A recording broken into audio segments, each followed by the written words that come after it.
Hi everyone, welcome back to my YouTube channel. आज हम लोग पढ़ने वाले हैं क्लास 6 हिस्ट्री का चैप्टर 9 जिसका नेम है traders, Kings and pilgrims. Traders मतलब व्यापारी, किंग्स मतलब राजा और पिलग्रिम्स मतलब जो यात्री जो हमारे देश में बाहर से यात्रा करने के लिए आते थे। तो आइए स्टार्ट करते हैं अपना chapter. Jagini at the market. Jagini एक लड़की है। Jagini looked forward to the fair in the village. Jagini के गांव में मेला भरा हुआ है और वहां वह सीधे जा रही है और देख रही है। She loved to see and touch the pot and pan of shiny steel, bright plastic bucket, cloth printed with brilliant floral design and clockwise toys, all of which came from the city.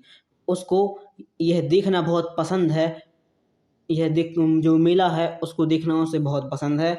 और जो मटके बन रहे हैं वहाँ पर बहुत ही shiny steel से, उनको छूना टच करना पसंद है। ब्राइट प्लास्टिक बकेट्स, जो चमकती हुई शानदार जो बकेट्स हैं, जो बाल्टियाँ हैं, उनको वो पसंद है। कपड़े हैं जो प्रिंटेड हैं, छोटे छोटे जो फूल के डिज़ाइन, फ्लोरल डिज़ाइन से, वो उसको बहुत पसंद हैं। और बहुत सारे खिलौने भी उसको पसंद हैं और वह उस मेले में देख रही है, जो कि ये सभी चीज़ें शहर से आती हैं। The man who spread out their wares came in buses and truck and went back to the end day.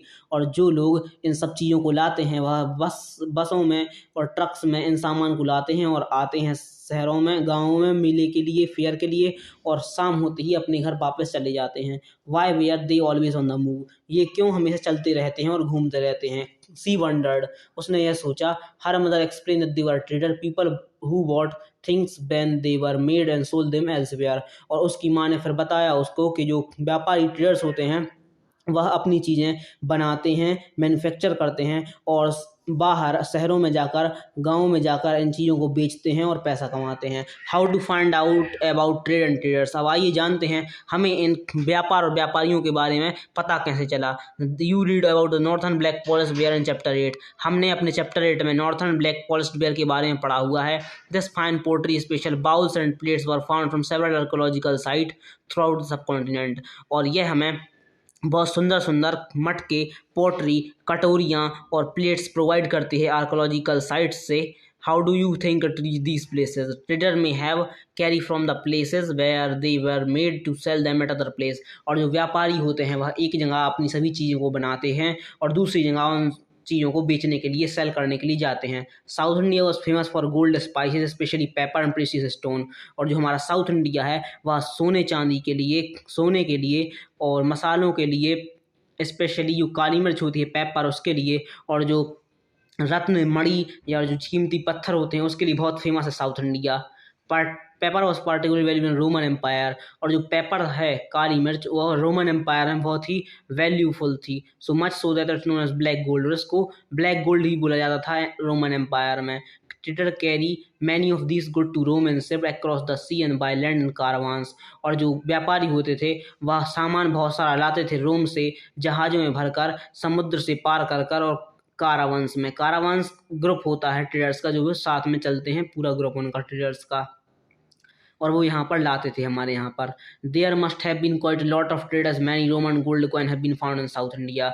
और इस वजह से हमें हमारे साउथ इंडिया के आर्कोलॉजिकल एविडेंसेस में रोमन गोल्ड कॉइन्स भी मिले हुए हैं। A poem about trade. अब ये हमें एक पोएम दी गई हुई है ट्रेड के बारे में, जो कि आप पढ़ सकते हैं। Trader explore several sea route, some of this follow the coast. बहुत सारे व्यापारियों ने बहुत सारे सी रूट को एक्सप्लोर किया और उनको डिस्कवर किया। They were other across of Arabian sea in bay of Bengal, चाहे वो अरेबियन सी हो या बे ऑफ बंगाल हो। Where sailor took advantage of the monsoon wind to cross the sea more quickly.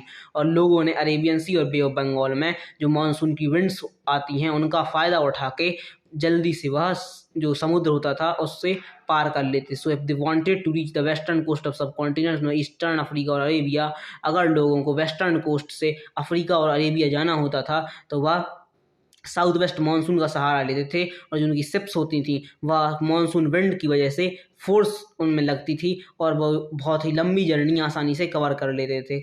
New kingdom along the coast, और इन किनारों पर बहुत सारे नए साम्राज्य बने। The southern half of the subcontinent is marked by long coast line with hill plateau river valley. हमारा साउथर्न हाफ है सब कॉन्टिनेंट का, वहाँ पर बहुत लंबी कोस्ट लाइन हमें देखने को मिलती है, जिसमें कि बहुत सारे हिल्स हैं, प्लेट्यूस हैं और रिवर वैलीज हैं। रिवर वैली में कावेरी मोस्ट फर्टाइल है। कावेरी सबसे ज़्यादा उपजाऊ जो रिवर वैली है, cheap and king who control the river valley the course became rich and powerful. और जो राजा महाराजा और जो प्रमुख होते थे, मुख्य होते थे, जो इन जो रिवर वैलीज को कंट्रोल करते थे, वो बहुत ही अमीर और ताकतवर होते थे। Sangam poem mention the Muvendar. Sangam poem में हमें मूवेंदर एक टाइप मेंशन मिलता है जो कि तमिल वर्ड है, जिसका मतलब होता है थ्री चीफ, जो कि हेड होते हैं तीन रूलिंग फैमिली के, चोला, चेरा और पांड्या के। Who became powerful in South India around 2300 years ago, जो कि बहुत ही पावरफुल थे 2300 साल पहले। Each of the three chief had the two centre of power, one inland one of the coast. और इन तीनों चीफ का दो सेंटर होते थे, वन इनलैंड एक जमीन पर और एक कोस्ट पर। Of the six cities two were very important. और हर तीनों की इंडिविजुअल की दो दो सिटी थी, जिसको टोटल 6 सिटियाँ हो गई, जिसमें कि दो बहुत ज़्यादा इंपॉर्टेंट थी, जो कि थी पोहार और कावेरी पट्टनम।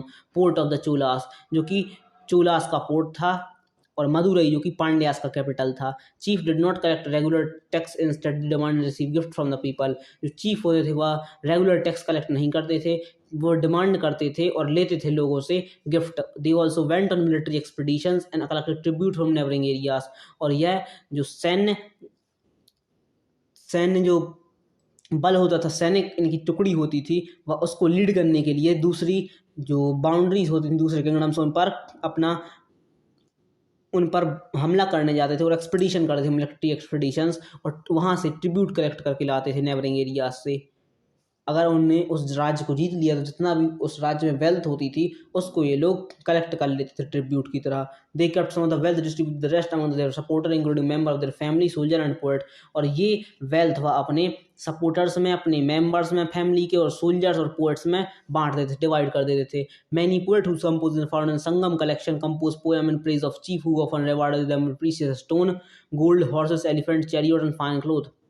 और हमें संगम कंपोजिशंस में बहुत सारी पोएम देखने को मिलती हैं, जो कि चीफ की प्रेज के लिए, चीफ को बढ़ावा देने के लिए बताई गई हैं, जिसमें उनकी सूरवीरता का प्रमाण दिया गया है, उनकी शाही अंदाज बताया गया हुआ है, उनकी लाइफ के बारे में बताया गया हुआ है। तो जो चीफ होते थे और जो राजा होते थे, वह भी पोएट को बहुत सारे सोने, चांदी, जेवरात, हाथी, घोड़े, रथों से और बहुत सारे कपड़े और कीमती पत्थरों से उन्हें रिवॉर्ड देते थे, उनको गिफ्ट किया करते थे, ट्रिब्यूट देते थे उन पोएट्स को। Around 200 year later dynasty known as the Satavahanas became powerful in western India. और लगभग 200 साल पहले एक डायनेस्टी आई जिसका नेम था सातवाहनास, जो कि बहुत ज़्यादा ताकतवर थे, वे पावरफुल थे वेस्टर्न इंडिया में।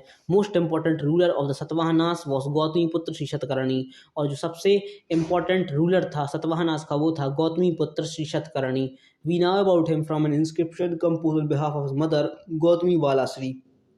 और हमने इनके बारे में, इनके इंस्क्रिप्शंस में, इनकी मदर के इंस्क्रिप्शन में पाया गया हुआ है, जिनका नाम था गौतमा बालाश्री। और ये सतवाहना रूलर्स थे, जिनको लॉर्ड्स कहते थे, दक्षिण पथ का लॉर्ड्स ऑफ दक्षिण पथ, मतलब भगवान कहते थे। दक्षिण पथ का मतलब साउथ इंडिया का। Literally the route leading to the south which was along to name for the entire southern region. और जिस रूट पर रूल किया जाता था, वह उस एंटायर साउथर्न रीजन का नेम पड़ गया है। Sent army to eastern western southern coast. और इन्होंने अपनी आर्मी, अपनी जो सेना थी, वह ईस्टर्न, वेस्टर्न, साउदर्न कोस्ट में भेजी हुई थी।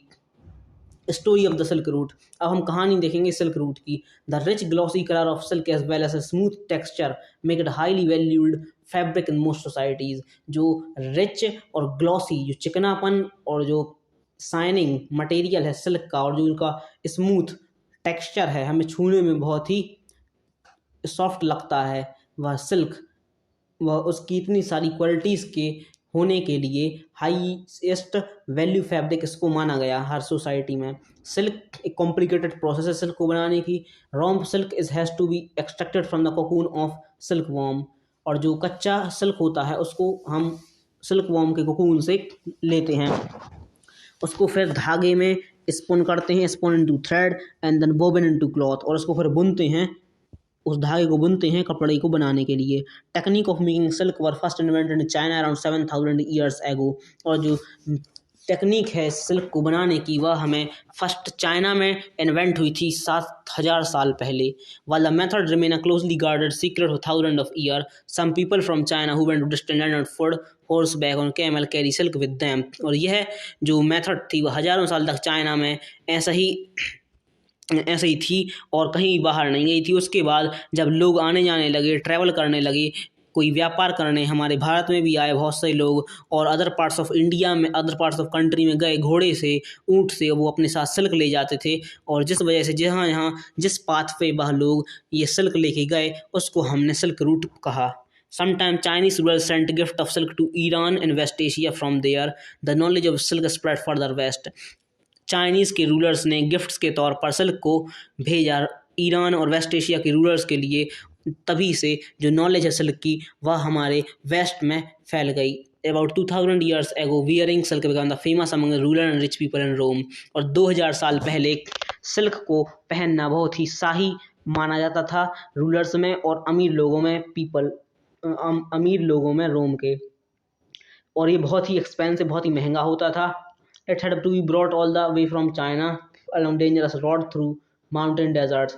और इसको बड़ी कठिनाई से लाया जाता था, डेंजरस रोड्स से, बहुत सारे माउंटेन से और डेजर्ट से। People living along the route often demanded payment for allowing trader to pass through। और जो लोग इन पाथ पर, रूट पर, सिल्क रूट पर रहा करते थे वह इसके लिए टैक्स मांगा करते थे और ट्रिब्यूट मांगा करते थे व्यापारियों से। अगर वहाँ से निकालते थे तो पेमेंट मांगा करते थे। Which to the Silk Route and its branches, some king tried to control large portion of the route। और बहुत सारे राजाओं ने यह कोशिश की इन सिल्क रूट को कंट्रोल करने की। This was because they could benefit from taxes। यह इसलिए क्योंकि वह जो ट्रेडर्स वहाँ से गुजरते थे उनसे वह टैक्स कलेक्ट कर सकते थे और ट्रिब्यूट और गिफ्ट भी मांग सकते थे। In return they often protected the trader who passed through their kingdom from attack by robbers। और इसके बदले जो राजा होते थे, रूलर होते थे, वह इन व्यापारियों को चोरों से और डकैतों से बचाएंगे, किसी भी अटैक से बचाएंगे। Best known of the ruler who control the silk route was the Kushanas. और जो हम जाने हुए शासक हैं जिन्होंने सिल्क रूट पर कब्जा किया था वह हैं कुशानास, जिन्होंने सेंट्रल एशिया और नॉर्थ वेस्ट इंडिया में रूल किया था अराउंड 2000 ईयर्स एगो पहले। There two major centre of power, Peshawar and Mathura. और इनके दो मेजर सेंटर्स थे पावर के, पहला पेशावर और दूसरा Mathura. Takshashila was also included in their kingdom. Takshashila भी इन्हीं के साम्राज्य में आया करता था। During their rule, branch of silk route extend Central Asia down to the sea port of the mouth of river Indus, from where silk was shipped westward to the Roman Empire. और इस वक्त जो branch थी silk route की वह central Asia से लेकर Indus river तक आया करती थी, जिसमें कि सिल्क को शिफ्ट किया जाता था, मतलब जो नाव होते हैं और जो जहाज होते हैं उनकी मदद से इन्हें रोमन एम्पायर में भेजा जाता था। The Kushanas were amongst the earliest ruler of the subcontinent to issue gold. और कुशानास बहुत ही अर्लीस्ट रूलर थे जिन्होंने गोल्ड कॉइन्स को इशू किया था ट्रेडर्स के लिए, सिल्क रूट के लिए। स्प्रेड ऑफ बुद्धिज्म, बुद्धिज्म का फैलाव कैसे हुआ, स्प्रेड कैसे हुआ। The most famous Kushan ruler Kanishka, सबसे ज़्यादा फेमस रूलर कुशान रूलर थे कनिष्क। 1900 साल पहले रूल किया था जिन्होंने। ही ऑर्गेनाइज बुद्धिस्ट काउंसिल, जिन्होंने बुद्धिस्ट काउंसिल को हेल्ड किया था। Where scholar meet and discuss important matter, जहाँ पर बहुत सारे स्कॉलर्स आया करते थे और जो इम्पोर्टेंट महत्वपूर्ण मुद्दे होते थे उन पर वह डिस्कस किया करते थे। अश्व घोष जो कि पोएट थे, जिन्होंने बायोग्राफी लिखी है बुद्ध के बारे में, बुद्ध चरिता, वह कनिष्क की कोर्ट में रहा करते थे। अश्व घोष और अदर बुद्धिस्ट स्कॉलर जिन्होंने संस्कृत में भी बहुत सारी राइटिंग की हुई है। New form of Buddhism known as Mahayana Buddhism, एक नए प्रकार का बुद्धिज्म आया जिसको हमने कहा Mahayana Buddhism. This had two distinct features, इसके दो डिस्टिंक्ट फीचर्स हैं। पहला, Buddha presence was shown in sculpture using certain sign, जिसमें कि स्कल्पचर्स में, पत्थरों में आकृतियां देकर हमें यह बताया जाता है बुद्ध की प्रेजेंस के बारे में। For instance his attainment of enlightenment was shown by sculpture of people tree. इस फिगर में आप देख सकते हैं कि वह हमें यह शो करते हैं कि जो बुद्ध को पीपल ट्री पर एनलाइटमेंट मिली थी वह शो करते हैं स्कल्पचर्स के माध्यम से। Now statue of the Buddha were made, many of these were made in Mathura while other made in Takshashila. और इस समय पर बुद्ध की मूर्तियाँ, स्टैचूज बनी लगी थी जो हमें मथुरा में और तक्षशिला में देखने को मिलती हैं। और सेकंड चेंज जो आया था वह था बुद्धि सत्तवास का, जो कि पर्सन्स होते थे जिन्होंने एनलाइटमेंट अटेन कर लिया हुआ है। ये कंप्लीटली आइसोलेशन और मेडिटेशन में रहा करते थे, शांति में ध्यान किया करते थे। Instead of doing this they remain in the world to teach and help the other people. उसके बाद जब इनको एनलाइटमेंट अटेन हुआ हो जाता था, तब ये वर्ल्ड में बाहर निकलते थे और लोगों को टीच करते थे और उन लोगों की हेल्प करते थे। और उनकी वर्शिप को बोधिसत्वास कहा गया और ये बहुत ही पॉपुलर हुआ और स्प्रेड हुआ सेंट्रल एशिया, चाइना और कोरिया और जापान में। Buddhism also spread to western and southern India where dozen of cave were hollow out of the hill for monk to live in. और बुद्धिज्म वेस्टर्न और southern India में भी spread हुआ, जहाँ की हमें दर्जनों की संख्या में गुफाएं मिलती हैं मॉन्क्स की हिल्स पर। Some of these cave were made on the order of king and queen. और ये गुफाएं राजा और रानी के ऑर्डर पर बनाई गई थी और अदर्स मर्चेंट व्यापारियों और फार्मर्स द्वारा। These were often located near pass to the western Ghat. और ये पासेस के पास लोकेटेड है वेस्टर्न घाट में। Road connecting prosperous port on the coast with city in the Deccan run through these passes. और जो रोड कनेक्ट हुई है पोर्ट से इन्हीं कोस्ट पर, वह इन पासेस के थ्रू गुजरती है। Trader probably halted in these cave monasteries during their travels। और जो व्यापारी होते थे वह इन गुफाओं में रुका करते थे अपनी यात्रा के दौरान। Buddhism also spread south eastward to Sri Lanka, Myanmar, Thailand, other part of south east Asia including Indonesia.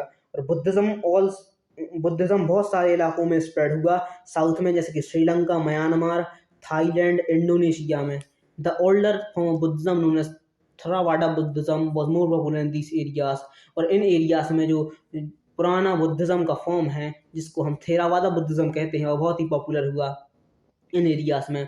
Quest of the pilgrims as trader journey to distant and caravan and ship, pilgrim often travel with them. Traders होते थे, व्यापारी होते थे, वह journey करते थे अपनी कारावान्स में, ग्रुप ऑफ ट्रेडर्स में और शिप्स में, जहाज़ों में वह जाया करते थे। उनके साथ जो पिलग्रिम्स होते हैं, जो धार्मिक यात्रा करने के लिए लोग जाते हैं तीर्थ करने के लिए, वह भी ट्रैवल किया करते थे उस समय पर। पिलग्रिम्स वह मैन और वुमेन होते हैं जो कि जर्नी करते हैं, अपनी तीर्थ यात्रा करते हैं अपने तीर्थ स्थान पर जाने के लिए और भक्ति वर्शिप करने के लिए। Best known of these are the Chinese Buddhist pilgrims. और इसी में सबसे हमें जो बेस्ट नोन एग्जाम्पल है वह है चाइनीज बुद्धिस्ट पिलग्रिम्स का, जो चाइना से बुद्धिस्ट तीर्थ यात्री आए हुए थे, जो कि द फासियान, जो कि सब कॉन्टिनेंट है हमारे, 1600 साल पहले आए थे। जुआनजेंग जो कि 1400 साल पहले आए थे। और आई क्विंग जो कि 50 साल पहले आए थे जुआनजेंग के। और इन्होंने बहुत सारी प्लेसेस को विजिट किया था अपनी लाइफ को और बुद्ध की लाइफ को जानने के लिए फेमस मोनेस्ट्रीज में भी। Each of this Pilgrim left an account of the journey. और इस जर्नी के बाद इन्होंने अपना एक अकाउंट छोड़ा हुआ है इस पिलग्रिम्स में। They wrote of the danger they encounter on their travel. और इन्होंने लिखा हुआ है इन अकाउंट में अपनी यात्रा के डेंजर्स के बारे में। Of the countries the monastery that they visited, जहाँ जहाँ जिन देशों में ये गए, जिन मोनेस्ट्रीज में ये गए, उन्होंने अपनी अकाउंट में इन सभी चीज़ों की चर्चा की हुई है। Xuanzang, who took the land route back to China, carry back him statue of Buddha made of gold, silver, sandalwood, over 600 manuscripts to the back of 20 horses। जब जुआनजेंग भारत से वापस चाइना जा रहा था, तब वह अपने साथ बहुत सारी बुद्ध की स्टैच्यू ले गया, सोने, चांदी और सैंडलवुड की, चंदन की लकड़ी की 600 मैन्युस्क्रिप्ट्स ले गया, जो कि उसने 20 घोड़ों पर लाद दी थी। और वह ले गया था इतनी सारी चीज़ें भारत से। 50 मैन्युस्क्रिप्ट खो गई थी उसकी जहाज में, बोट में, नाव में, जब वह इंडस को पार कर रहा था। He spend the rest of his life translating the remaining manuscript Sanskrit to Chinese. और उसने अपनी ज़िंदगी का पूरा समय, आधा से ज़्यादा समय, इन मैन्युस्क्रिप्ट्स को संस्कृत से चाइनीज़ में कन्वर्ट करने में लगा दिया था। Nalanda unique centre of Buddhist learning. Xuanzang और अदर पिलग्रिम थे, उन्होंने बहुत सारा अपना समय नालंदा की स्टडी करने में, नालंदा में पढ़ाई करने में बिताया, जो कि नालंदा बिहार में सिचुएटेड है। मोस्ट फेमस बुद्धिस्ट मोनेस्ट्री मानी जाती है नालंदा उस समय की। टीचर और man of the highest ability and talent. और जो टीचर्स वहाँ पर रहा करते थे, उनकी जो हाईएस्ट, बहुत ही योग्य और टैलेंटेड होते थे। They follow teaching of the Buddha in all sincerity. और वह स्ट्रिक्टली बुद्ध की टीचिंग्स को माना करते थे, फॉलो किया करते थे। Rules of the monastery are strict. और जो मोनेस्ट्री के रूल्स थे वो बहुत ही स्ट्रिक्ट थे, उनको वह फॉलो करते थे। Discussion are held throughout the day and the old and the young mutually help to one another. और वह सभी लोगों के डिस्कशन करते थे साथ में और एक दूसरे की मदद किया करते थे। Learn man from different city come here to settle there doubt. और जो लर्न मैन होते थे वह शहरों से आकर यहाँ पर आते थे नालंदा में और अपने डाउट को सॉल्व करते थे। Gatekeeper ask new entrant difficult question. They are allowed to enter only after they have been able to answer. These 7 or 8 out of every 10 not able to answer. बहुत सारे लोग आंसर नहीं दे पाते थे। Beginning of भक्ति है, भक्ति की शुरुआत कैसे हुई? This was also the time the birth of certain deities, और ये वह समय था जब बहुत सारे देवी देवताओं की पूजा की जाने लगी हिंदू धर्म में, जो कि हिंदुज़म में जिसको बहुत ज़्यादा इंपॉर्टेंस मिली। यह देवी देवता थे शिव, विष्णु, गॉडेस, देवता थे शिव विष्णु और गॉडेस थी, देवी थी Durga. These duty were worship through भक्ति, और इन भगवानों की पूजा वर्शिप से की गई, इसको हमने भक्ति नेम दिया। भक्ति पर्सन की डेवोशन होती है, उसकी अपने मन के मुताबिक जिस डीटी को वह चूज करता है उसकी वर्शिप भक्ति कहलाती है। एनीबडी वेदर रिच और पुअर, चाहे वह गरीब हो, चाहे वह अमीर हो, चाहे वह हाई या लो कास्ट का हो, या वह मैन हो या वुमेन हो, सभी इस भक्ति के पाथ को सभी ने फॉलो किया। आइडिया ऑफ भक्ति प्रेजेंट इन भगवत गीता, और जो भक्ति का आइडिया है हमें भगवत गीता से मिला हुआ है, जो कि धार्मिक ग्रंथ है हिंदुओं का। इसको महाभारत में भी हमें भक्ति की चर्चा मिलती है, जिसमें श्री कृष्ण अर्जुन को कहते हैं devotee and friend to abandon all dharma take refugee in him, कि अर्जुन तुम सभी चीज़ों को छोड़ दो और अपनी भक्ति को, धर्म को अपना लो। Arjun free from every evil, this from worship gradually spread different part of the country. उसके बाद यह वर्शिप सभी पार्ट्स में हमारे कंट्री की स्प्रेड हुई। Those who follow the system of bhakti emphasise devotion and individual worship of god और goddess, और जो इस भक्ति के सिस्टम को फॉलो करते हैं वह अकेले में इंडिविजुअल वर्शिप करते हैं, खुद अपने मन से भक्ति करते हैं किसी भी देवी या देवता की, गॉड या गॉडेस की, rather than performance of elaborate sacrifices. उनको कोई भी सेक्रीफाइस करने की जरूरत नहीं होती है, वह सिर्फ अपने इंडिविजुअल लेवल पर भक्ति किया करते हैं। According to the system of belief, उनका विश्वास होता है devotee worship choose deity with a pure heart, और अपने वह स्वच्छ दिल से अपनी मन की प्रार्थना और भक्ति करते हैं। The deity will appear in the form of which she may desire, और वह जिस फॉर्म में उसको चाहे भगवान को वह उस फॉर्म में पा सकता है उसके डिजायर के रूप में। So the deity could be thought और ह्यूमन बीइंग लॉन्टरी ऑन एनी अदर फॉर्म, और उसके बाद जो भगवान है वह उस अपने भक्त को किसी भी अवतार में, किसी भी रूप में अपने दर्शन दे सकते हैं, चाहे वह ह्यूमन बीइंग भी हो सकता है, शेर भी हो सकता है, पेड़ भी हो सकता है। One this idea again except an artist made beautiful image of this deities, और जब यह सिस्टम चल गया तो आर्टिस्ट ने बहुत ब्यूटीफुल इमेजेस और स्कल्पचर्स बनाए इन डीटीज के। भक्ति संस्कृत टर्म भज का मीनिंग होता है टू डिवाइड और शेयर, बांटना और हिस्सा। Two way relation with deity and devotee, और इसका मतलब है जो दो टू वे रिलेशनशिप, एक भक्त का और जो डीटी है देव, जो भगवान है उनका, भक्त और भगवान का रिश्ता। भक्ति इज डायरेक्ट टूवर्ड भागवत, और भक्ति जुड़ा हुआ है भागवत से, जिसको ट्रांसलेट किया हुआ है गॉड से, जिसका मतलब होता है भागवत का भाग, लिटरली गुड फॉर्च्यून और ब्लिस। डेवोटी नोन एज भक्त और द भागवता, जो डेवोटी जो भक्त होता है उसको हम भागवता कहते हैं, और जो उसका हिस्सा होता है वह उसका डीटी होता है भाग। Because the deities were special, these images of the deity were often placed within a special home, described as temple, और जो लोग डेवोटी होते हैं डीटीज के, वह इनको किसी भी फॉर्म में अपने घर पर रखते हैं और अपने टेम्पल्स में रखते हैं उनकी पूजा के लिए, उनकी वर्शिप भक्ति के लिए। भक्ति inspires of the best expression in art, और भक्ति हमें अपने आर्ट में देखने को मिलती है स्कल्पचर, पोएट्री और आर्किटेक्चर के फॉर्म में। Hindu, the word Hindu term India डेराइव्स from river Indus, जो हिंदू और इंडिया वर्ड है वो रिवर इंडस से डेराइव हुआ है, जिसको अरब और ईरानियंस यूज किया करते थे और कहा करते थे जो लोग east of the river Indus में रहा करते हैं वह सभी हिंदूज हैं और सभी कल्चरल प्रैक्टिसेस और रिलीजियस बिलीफ्स को मानने वाले हैं, जिसको उन्होंने हिंदू कहा। तो इस तरह हमारा चैप्टर होता है खत्म। तो thanks for watching this video.